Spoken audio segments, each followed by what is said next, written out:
Ыбрайымдын уулу Ысхактын санжырасы мындай. Ыбрайымдан Ысхак төрөлгөн. Ысхак Месопотамиядагы Арамдык Лабандын карындашы, Арамдык Бетуэлдин кызы Ребеканы алганда 40 жашта эле. Ысхак Теңирге өз аялы жөнүндө сыйынды. Анткени ал согончогу канабаган аял эле. Теңир аны угуп, анын аялы Ребеканын боюна бүттү.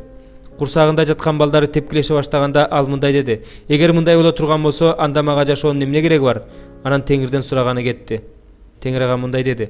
Курсагыңда 2 руу эл жатат. Курсагыңдан 2 башка эл чыгат.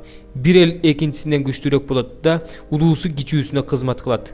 Анан төрөөр маалы келгенде, курсагындагысы эгиз болуп чыкты. Биринчиси теридей кыпкызыл түктүү болуп төрөлдү. Анын атын Эйсап коюшту. Андан кийин анын бир тууганы чыкты. Ал Эйсаптын согончогун кармай чыкты. Анын атын Жакып коюшту. Алар төрөлгөндө Ысхак 60 жашта эле. Балдар чоңоюшту.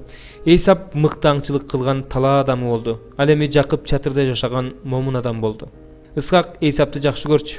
Анткени илбээсиндин эти анын табити тарткан тамагы эле. Ребека болсо Жакыпты жакшы көрчү. Бир жолу Жакып тамак бышырып койгондо Эйсап талаадан чарчап келди. Анан Эйсап Жакыпка мындай деди.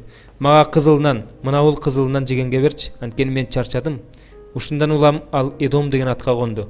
Бирок Жакып, мага азыр эле туңгуштугуңду сат деди. Мен өлүп баратам, мага туңгуштуктун эмне кереги бар деди Эйсап.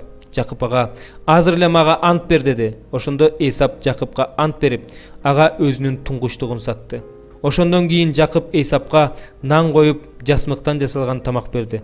Ал жеп ичип ордунан туруп кетти. Ошентип Эйсап өзүнүн туңгуштугун баалаган жок. 26-бап. Жер бетинде Ыбрайымдын убагында болгон мурунку ачарчылыктан башка ачарчылык болду. Ысхак Пелишти падышасы Абимелекке бармак болуп, Герар жерине жөнөдү. Теңир ага келип мындай деди. Мисирге барба, мен сага айткан жерде жаша. Ошол жерде жер кезип жүр. Мен сени менен болуп, сага батамды берем. Анткени сага жана сенин тукумуңа ошол жердин баарын берем. Мен сенин атаң Ыбрайымга берген антымды орундатам. Сенин укум тукумуңду асмандагы жылдыздардай көбөйтөм.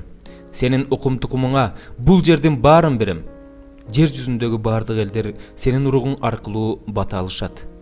Анткени Ыбрайым менин айтканымды угуп, мен аткар деп осуят кылганды, менин буйруктарымды, көрсөтмөлөрүмдү, мыйзамдарымды аткарды.